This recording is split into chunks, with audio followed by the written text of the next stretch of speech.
Trois petits chats, le podcast exquis.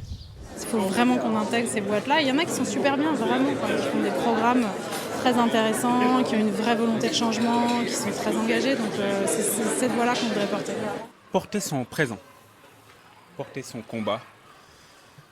Nous sommes une génération qui a accès à tout, mais souvent qui se retourne vers le passé, qui n'a pas été forcément très évident, ou parfois qui pense au futur, je pense aux prospectivistes notamment. Et souvent nous oublions de penser le présent, de porter notre aujourd'hui, avant de nous projeter vers demain. Penser le présent, vous l'écrivez comment ? Penser le présent, je l'écris P-A-N-S-E-R, le verbe D'accord. penser, comme soigner.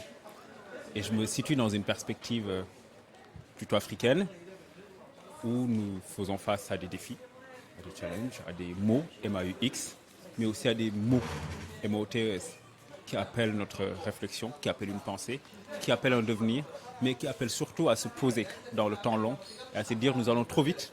Peut-être que devrions-nous juste nous concentrer sur aujourd'hui, maintenant. Que faire ? Quel est le combat de notre génération ? Quels sont les grands défis de notre génération ? Et il y a beaucoup de pistes qu'on verra qui vont s'ouvrir à nous et qui nécessiteront bien entendu notre action et notre réflexion quotidienne. Donc l'idée c'est de sortir de l'urgence forcément de l'action, mais de perdre son temps, d'accepter de se promener vers forcément nulle part, de tourner en rond et de se dire voilà, pour ne pas répondre à des injonctions de l'action, à des injonctions de l'urgence d'agir, peut-être qu'aussi agir c'est ne rien faire, c'est penser, P-A-N-S-E-R, mais aussi penser, P-E-N-S-E-R, le présent. Et pour ralentir, puisqu'on est dans une civilisation de l'urgence, du court-termisme, d'ailleurs ça n'a pas tout le temps été ça, Il fut un temps où, même en Occident, on savait que pour aller loin, il fallait ménager sa monture, il y a quelque chose qui a été peut-être perdu. Comment on fait justement pour ralentir dans à la fois ce bruit ambiant et dans cette vitesse exponentielle ? C'est que je pense qu'on a perdu quelque chose. On a perdu cette notion de lenteur, cette notion qu'on connaît qu'on connaît en Afrique, cette notion d'arbre à palabre, où les choses se discutent, on prend le temps, on contextualise, on fait des allers-retours vers le passé, vers le présent, et parfois on se projette vers le futur, mais tout en restant assis, en ne répondant à aucune forme d'injonction d'urgence, parce que le temps est long, le temps a une forme d'élasticité en fait, que nous nions assez souvent, parce que nous répondons aujourd'hui à un contexte, à Internet, où on a 1000 informations à la minute, etc. Et souvent, nous ne faisons pas la distinction entre l'information et le bruit. Souvent, nous percevons le bruit et nous nous engageons vers des sentiers. Et peut-être qu'on se rend compte dans 10 ans, 15, 20 ans, que peut-être qu'on a fait fausse route parce qu'on n'a pas pris le temps d'asseoir le présent, on n'a pas pris le temps d'éprouver le présent. Et juste de ralentir, de dire je ne réponds à aucune forme d'injonction d'urgence. Je marche à mon rythme. Je marche doucement et parfois je ne marche même pas, je m'asseye, mais s'asseoir n'empêche pas aussi de réfléchir, n'empêche pas de voyager, n'empêche pas de tourner en rond. Parce que le cerveau, c'est ça aussi qui est important.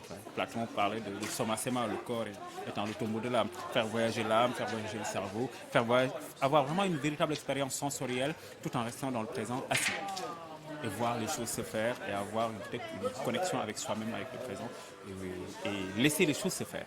Souvent, nous voulons tout contrôler et ce qui fait que ça stresse beaucoup notre génération parce qu'il faut avoir le nouveau modèle de téléphone, la nouvelle voiture, etc. En course à l'information rapide, Twitter, etc., être à la page. Alors qu'on ne se rend pas compte forcément, on accumule beaucoup de bruit. Mais voilà, on n'acquiert pas forcément une information utile parce qu'on ne prend pas le temps de déposer le présent et d'aller jusqu'au bout. Et c'est quelque chose que je commence à promouvoir au Sénégal avec des amis, éprouver le présent. Pour ralentir, se poser autour des arbres, recontextualiser un petit peu les choses, se reconnecter au temps présent, à l'époque. Une idée aussi qui circule, c'est faire une grande pause. Est-ce qu'on pourrait politiquement notamment faire une grande pause, s'arrêter de mettre des nouvelles lois, essayer déjà de traiter celles qui n'ont jamais été traitées, de dépasser, dégager celles qui n'ont plus lieu d'être et peut-être prendre le temps aussi de savoir où on veut aller. Mais absolument, quand on voit par exemple l'exemple de la France, ou en tout cas des pays de l'Union européenne, ou l'architecture des lois, comment ça se passe, notamment beaucoup de lois et de normes imposées par Bruxelles, et que finalement, je ne parle même plus du citoyen, qui est finalement celui sur lequel les lois s'exercent, mais je parle même du politique, celui qui fait les lois, celui qui est censé en tout cas en être le garant, qui ne comprend même plus finalement les lois, et qui ne sait plus le nombre de lois qu'il promeut, qu'il fait voter, en tout cas qu'il est censé faire appliquer. Et en termes de loi, mais en termes aussi de climat, en termes d'économie, de finances, de tout ce qu'on veut, il faut qu'on ait une pause, j'allais dire internationale, mais cette pause sera surtout générationnelle. Et arrêtons de nous empresser de légiférer sur tout, de vouloir trouver des solutions concrètes à tout, parce que cette urgence du concret qui est assez dominant, assez engageant pour utiliser ce mot, alors que parfois, en fait, c'est pas forcément nécessaire. En fait. On a besoin de cette pause, on a besoin de tous réfléchir ensemble et voire de ne pas réfléchir du tout, mais de marquer cette pause. Et une fois qu'on a fait cette pause, est-ce qu'on prend du temps pour savoir où on veut aller? Ou est-ce qu'on vit en fonction de l'instant? Moi, je pense que cette pause nourrira déjà les chemins du futur. Et cette pause déclinera les chemins de l'espoir parce que déjà, on aura fait le bilan sans vraiment le vouloir, sans vraiment tomber dans le fameux bilan, etc.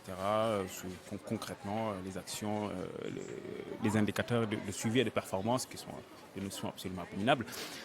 Mais cette pause nous amènera vers autre chose. Et on verra dans ce tournant du monde-là, qu'est-ce que nous allons devenir, déjà nous, mais quelles sont aussi les nouvelles priorités ou en tout cas les nouvelles orientations qui se décideront devant nous et qui se décideront naturellement. Miaou.